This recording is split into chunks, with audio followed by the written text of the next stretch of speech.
আসসালামু আলাইকুম। আমি মোহাম্মদ আব্দুর রহমান ইফতি, দিনাজপুর জেলায় বসবাস করি।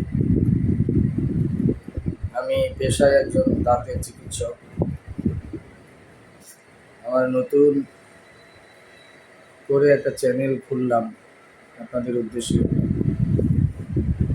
সারা দেশের মানুষের উদ্দেশ্যে। হয়তো আমি আমার কথাগুলি বলবো, সাথে আমাদের কথাগুলি বলবো, সমাজের কথাগুলি বলবো, রাষ্ট্রের কথাগুলি বলবো, কিছু নিজের কথা তুলে ধরবো, কিছু অন্যের কথা তুলে ধরবো। এই ইচ্ছা থেকেই আমার এই চ্যানেলটা করা।